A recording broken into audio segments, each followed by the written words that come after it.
Okay, so far what's going on with the bus is since it's been running, stirring up all the stuff in the fuel tank, it's getting pretty much nothing but water now in the fuel system. So it ran till it used up whatever diesel fuel was in the filter. So I changed this one already. I got that one to change.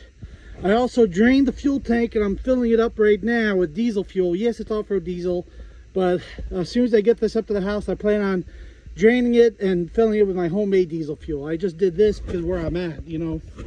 So I got like 15 gallons. That should be more than enough to get this so it will run. Why? Like it's at an angle and the way the pickup is on it, you know, so I want to make sure there was enough for it. It's like a 50-gallon tank on this bus, you know, but let's get back to work on this. Easier to take the air filter off to get to that filter. In case you're wondering what the fuel looked like, it's it's more yellowish, you know, rust color than clear, you know. Well, it's back up and running. Seems to be idling good now. No, it's off again. So yeah, that definitely means the mechanical fuel pump is bad. It's not pushing enough PSI up into the injection pump. So I'm going to go and get an electric one and just tap into the fuel line right here and give it another try. Well, I got a inline fuel pump thrown in there for now. Let's give this another try.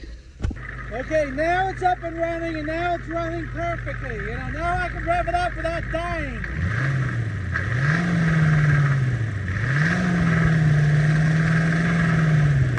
Yeah, besides the governor is still sticking a little bit. You know, it just needs to sit there and run and exercise until it frees up again, you know. See, the governor is inside the injection pump. Just like a steam engine, they have balls that spread out to for the governor. You know, that's why they say balls out for steam engines. But this has the same thing. There's two little metal weights that spin inside the injection pump. So when you give it tension on the governor spring, it will add more fuel until those governors spread out and cut back on the fuel. So that's what's sticking on it. It's like the fuel sleeve that attaches to the governors inside the injection pump. You know, but it's kind of normal for how long it's been sitting.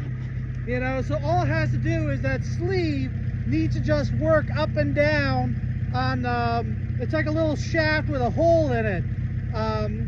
Like the delivery valve. I forget exactly what it's called, but the sleeve covers that hole to give it more fuel. So it's just the sleeve is sticking a little bit on the shaft like it's supposed to slide on. I know my guy friends out there, it's like, oh, you got a dirty mind. I'm like, no, that's just how this works, you know. So pretty soon I'll be able to pull it forward where it's more level here so I can try to fix that tire. So far I got the bus pulled forward out of the hole it was in. I was so close to rubbing up against this bottle, but I was able to get it out. It was in a pretty deep hole from sitting all the years, you know. It was sitting there. When the tire spun up, it kind of slid over to the side. But now it's I can get to everything on it now. Right as I got it out of the hole, it started to overheat. The alarm went off to shut it off. Here, I'll try doing it again here so you can see. Hang on. I believe you can see it now, how the bearing is going bad on the water pump. See, so far what I understand about this bus is like 15 years ago, the previous owner was driving down the road, only like, what, 200 yards down the road here or so, and the bus broke down. Don't know what happened to it. So my uncle, my relative, bought it from the guy because the guy didn't want anything to do with the bus anymore, you know. So first thing I gotta do is try to get this tire at least sealed on the bead so I can get air in it and get it up to my house, you know. Definitely new rubber air lines that go from the frame to the brake chambers, new brake chambers, new shocks, new wheel seals, because I might as well do them now because I'm going to take it all apart to check the brake system and everything, make sure everything was good. Besides a few electrical things I gotta figure out, some stuff I need to just eliminate, like these stupid like valve things that the guy rigged onto the thing, you know. So I'm going to eliminate all that. The original transmission heat exchanger right there is unhooked, so I can just eliminate those coolant hoses going to it, get rid of that since I don't really need it. Definitely going to bypass the mechanical fuel pump and get a fast fuel system to mount on the frame right there, and that'll fix all the fuel problems. And because I'm going to get the fast fuel system, I'm going to eliminate this fuel filter and leave that one right there under the hood, you know, that little one there, because the fast fuel system will have their own filters. Power steering lines all look good. Oh, sorry, that's the transmission filter right there, which I got to change that, and fluids, and the lines to it look like they're in good shape also. When I do the water pump, definitely going to do new V-belts. I'm probably just going to pull the radiator out, because that looks like it'll be easier to do than to try to pull the water pump out through the gap there. There's really not much that holds these radiators in besides those brackets there, and there's like 4 bolts on the bottom. I want to trace all the 120 volt plugs here up underneath. They go to the outlets or something, so that means I might be able to use that once I figure out where they go. Circulating pumps run off of it. There's probably a battery maintainer that in the battery box that hooked up to it, and a few other things. So there's probably a block heater and some other stuff. So the rubber lines going to the power steering pump actually look like they're in good shape, and the main air lines. Now the main air lines are not rubber, they're a type of plastic, and they all look good all the way down underneath. Just the rubber line that goes right there from the frame to the brake chambers. And the brake chambers themselves, I'll test these slack adjusters. If they are bad, I'll replace them. Make sure the kingpins are nice and solid. I gotta make sure everything gets greased up. Hasn't been greased in a long time. The battery tray is kind of rotted out. You know, it's supposed to slide out, but it's pretty rusted through right here, which is just a separate pan. So I could pull that out and make another one. So I believe these would have been for like battery heaters or some kind of battery maintainer that hooked up to the outlet, you know, the 120 volt AC outlets. But I found out I thought these were tubeless rims like on the front, but no, these have tubes in them. So I might have to track down a set of tubeless rims. Now, I don't think it matters if it has tubes or tubeless, because this is personal use. You know, I don't have to go to DOT checkpoints and stuff, because the GVW is under 26,000 pounds. You know, and those are rear tires, just like how you're allowed recaps on the rear. You know, so gotta look it up to find out for sure if they changed it. But I might just get tubeless anyway. But I'll find out how hard it is to get these spoked old school set of rims. But now I can get underneath and show you. A lot of this is just mud and dirt, you know, just surface rust. You know, this is not rotted that bad at all. You know, even the muffler is in good shape. I also got to check those U-joints and that carrier bearing, make sure those are all good. Oh, I see, it has one of those diesel heaters somebody put in this. So there's the air inlet, the exhaust, the little diesel pump right there. I didn't see that before. Let's see where that is. Somewhere in here. Somewhere right here. Oh, there it is. Yep, somebody added that already. So I'll see if I can get that working again. If not, I have another one. I got a brand new one at the house.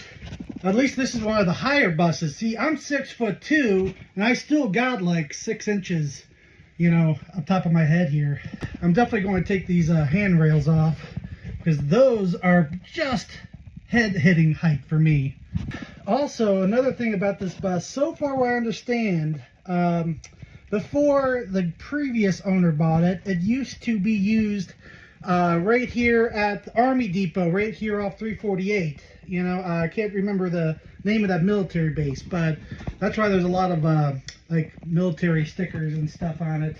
So some of you veterans might know what those stickers are for, you know. It just used to take troops from the military base right here to other military bases and stuff for training. That's about all I know or what I could figure out. by looking up the VIN number history and things like that. So far, I'm probably just going to keep this seat and remove the rest of them.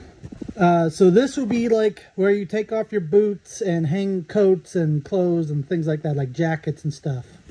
Basically like a mud room, you know, so there will be a dividing wall here and separate this from the rest of the bus. So probably going to do like a couch, the one that can unfold into a bed right here. And then going to probably have like a kitchen, like a little kitchen counter type thing. See what I have room for later on. Basically just having a refrigerator and microwave and just a countertop, you know, and some storage and stuff. For basic food and stuff, you know, there's no running water going to be in this bus. See, I'm used to driving over the road, driving tractor trailers, because all the truck stops have bathrooms, showers, washing machines, all that kind of stuff. So I'm used to being over the road with just a little sleeper cab. So right here, about 5 feet or 5 to 6 feet in from the back, I'm going to have a wall here. So that's going to be for tools and tires and spare parts and stuff for Stinky Pete.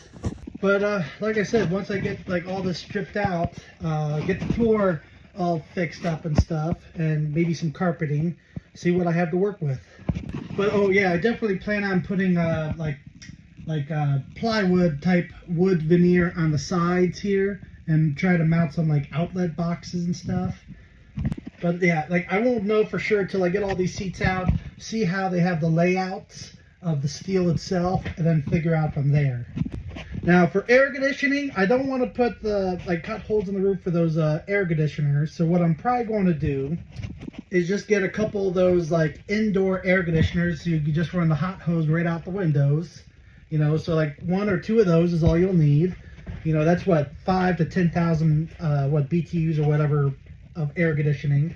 And then heat will be probably those diesel electric heaters, which is like this already has one, and I got one already, and probably 1 or 2 electric plug-in heaters for backups. So that will be my air conditioning and heat all year round.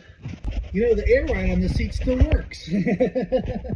But I can tell you right now, the fuel gauge does not work on this bus, but the temperature gauge worked, you know.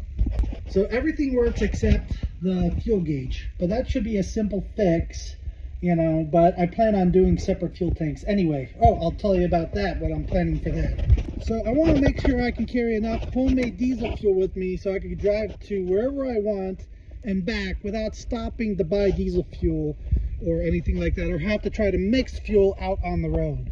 So the furthest I would ever go is from like New York City basically to all the way to California. So it's 6,000 miles there and back. So if this bus gets at the low end of 10 miles per gallon, you know, fully loaded and stuff, I need about 600 gallons of fuel.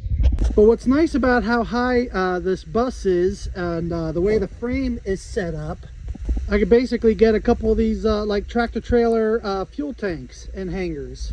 They mount to the frame and everything the exact same way. So we're going to do one here and one on the other side. That's about 250 gallons. I could probably add see if I can get like a smaller 50-gallon one here because the other fuel tank is already there. I gotta add a hitch receiver to it. So like I said, one here and then another 100-gallon tank right there. And what I'm going to mount right here in front of the battery box, probably one of those generator units, you know. I'm trying to remember the name of them. There, a lot of tractor trailers with sleeper cabs have them, like a EPU or something like that unit. I'll see if I can get one from the junk, like my friend's junkyard. See if I can get a little, just a little like 2-cylinder diesel, you know, or I can get one of the little single-cylinder military generators, you know, they're diesel. You know, it's not hard to make a hanger, you know, to put it there. Also going to put a hitch receiver on the front here for like a rack, you know, like they call them like a transmission rack thing. With that, I can either do like one of those motorcycle like holders, you know, like for dirt bikes and stuff. You know, that's an option. Or just put like fuel tanks and coolers and stuff like that, like whatever I want on it.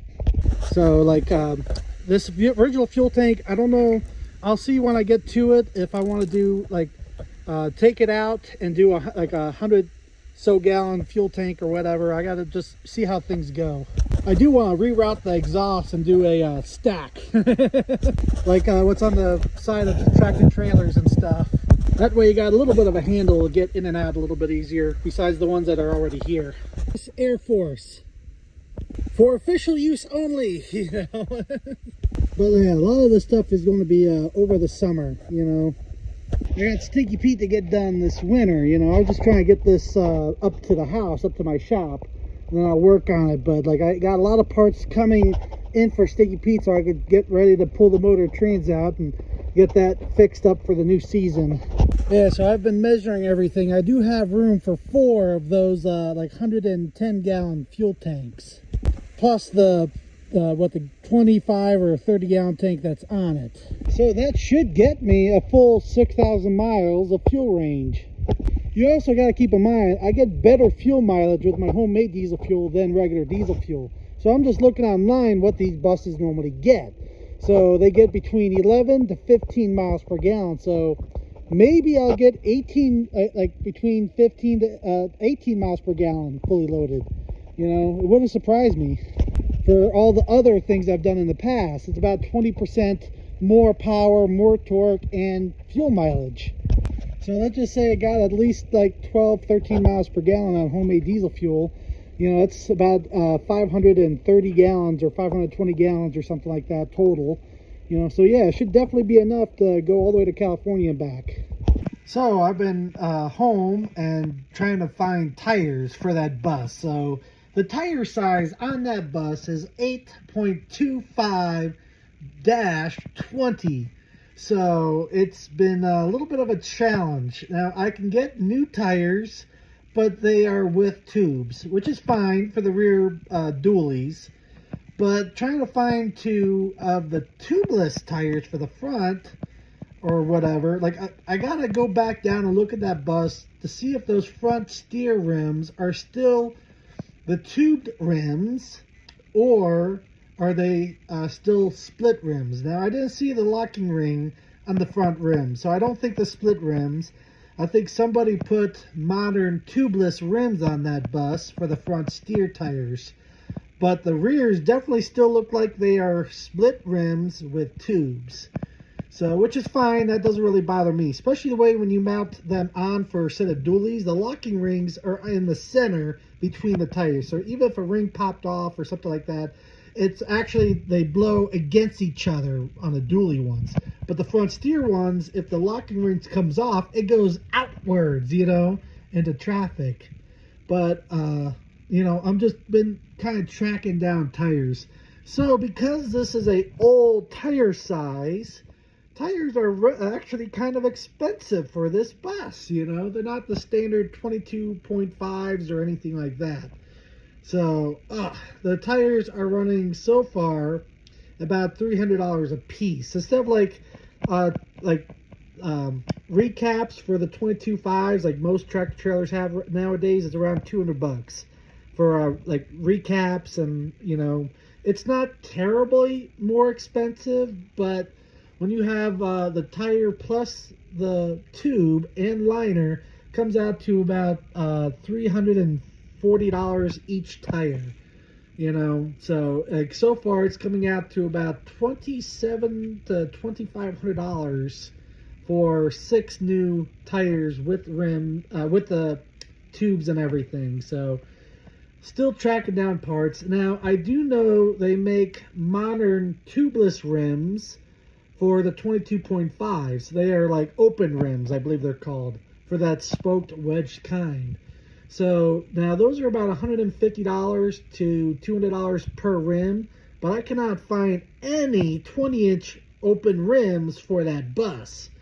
You know, I'll see if I can, when I take the front rims off, if they are tubeless rims, I'll see if there's a part number on them and see if I can Google that part number, or see if I can find like at least one more of those rims or something like that.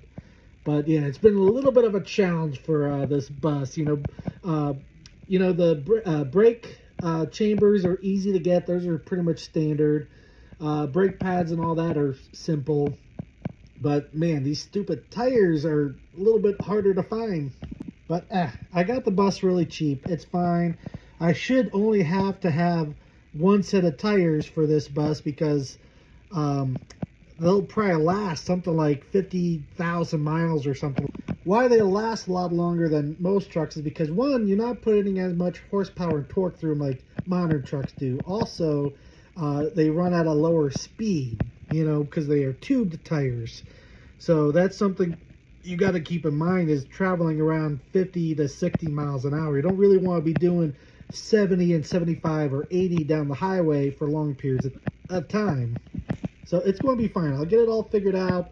But a lot of that stuff is just going to be during the summer, So I know I get a lot of people online like, oh, just $5,000, you can get a bus that's already on the road ready to go. It's like, yeah, I could, but I was hoping to get, like, the only thing that's screwing me up is tires because of this weird tire size. If it was a standard tire size, I can go to the junkyard, get some used tires or rims and whatever.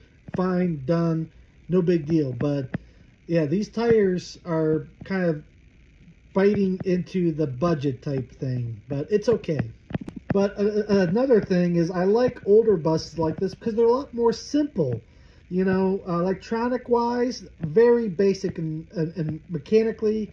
So that's another reason why I like the older bus than the newer one. Also newer ones have all these DEP things and all that crap. So like this, I can run on homemade diesel fuel fine. Plus, it's old enough where it's kind of grandfathered in for a lot of the emissions crap like I talked before with Stinky Pete. Now, I do know I could, if I really had to, I could pull the whole differential out, the rear diff, put a different differential in that has modern rims on it, things like that. They do make kits where you could take the front spindles off and put modern spindles on it. You can basically take the whole front axle off and the rear axle and put modern axles on it front to back. But I don't want to do that. Let's see what I want to see what I can figure out with this. If not, then I just go to the junkyard. I'll get a drive axle off of a tractor trailer, the front steer axle too, swap them over. I just kind of make sure the leaf spring widths and stuff are the same, and I could just swap it over. But let's just see how it goes.